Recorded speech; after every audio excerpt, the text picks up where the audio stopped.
Welcome back, everybody. So what would it be like to move back in with your parents in your 30s? Well, our next guest can tell the tale. And in a turn of art imitating life, 4 Capital Region actors have turned their experience of moving back home in their 30s into a comedy web series called Welcome Home. Now they're looking to raise money for a second season. Joining me now are Bobby Chase and Daniel B. Martin, co-creators and actors in the series. Guys, thanks so much for joining us. How you doing? Thank you. So the first question that I think begs to be answered is, how did you guys come up with the idea for this series? Well, about 2.5 years ago, we all got together at Pizzeria Uno, and we just threw around a bunch of ideas. Like, some was political, some was I don't even know.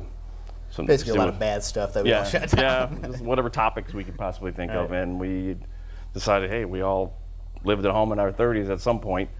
And we said we're going to jump on that topic, and that's how this came about. A couple of us were doing it at the time, so it was very timely for us. So yeah, I think a couple still are. No, that's not okay. me. You're not you? You sure, Daniel? You sure, Dan? Okay.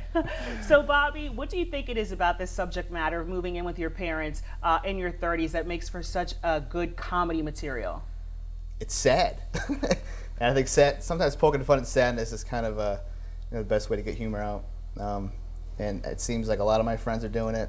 I'm doing it, so I'm doing it for research. Not really, but it's something that's happening today that's kind of crazy and ridiculous, and like I said, sad. Sad. And sadness is a good way to put forth humor. So how would you describe the show to people who haven't seen it yet? I would say it's kind of like a Modern Family cross between Always Sunny in Philadelphia. Very irreverent, but there's those the interview segments where they kind of talk to the camera and they cut back, so that's kind of the Modern Family type, and then the irreverence from It's Always Sunny in Philadelphia. So, Dan, what did you learn about the process of making a television show through season 1?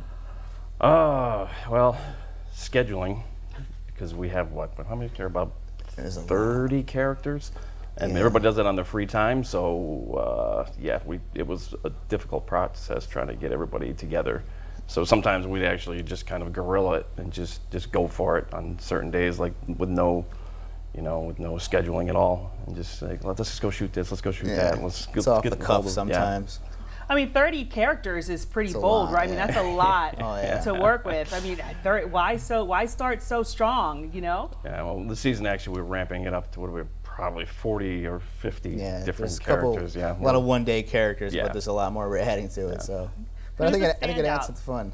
Who do you think is a standout character? Like when people see the show, they're going to say, "Okay, I identify with that person." Dan's character, Ron. He's kind of the classic comedic buffoon. So everybody it's like a Zach Galifianakis kind of character that everybody kind of relates to. Yeah, my character, he lives home in his parents' house with Bobby and his wife in the garage, because his wife doesn't really care for me for my antics. What kind of antics do you get into? He likes to gamble, blow all his money, chase women, still lives the dream of being an ex football star from high school. The American dream, right? And now we wonder why he's in somebody's garage gambling all your money. It's all making sense. Yeah. It's all starting to come together. So I know you guys are looking to fund your second season. So talk about the process of funding it and the need for funding and doing it a grassroots way.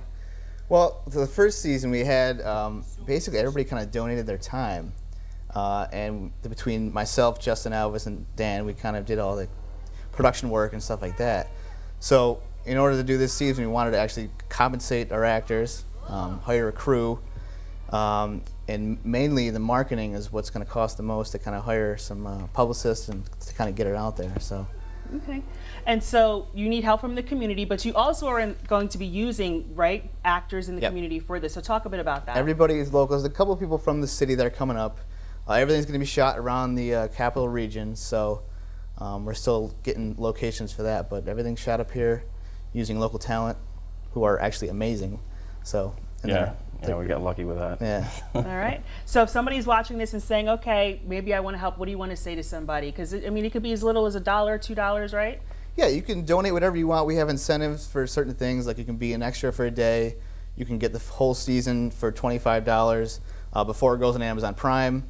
But you can also just go on and follow, which costs no money at all. And if we get a certain amount of followers, we get like $9,000 in film incentives and distribution and things like that. So that helps a lot just by following. All right. It takes about 30 seconds. So. Well, guys, thank you so much for joining us today. Good luck with season 2 and your fundraising campaign. All right, well, for more information about Welcome Home and their fundraising for the second season, you can head to the website seedandspark.com/fund/welcome-home. It's much simpler. It's on the screen. Now, you know what? If you're living at home in your 30s, I'm sure you're probably going to need to de-stress. And a great way to do that is by cooling down with some poetry. There's a great place you can check it out at Troy's Kitchen. Here's this week's close-up.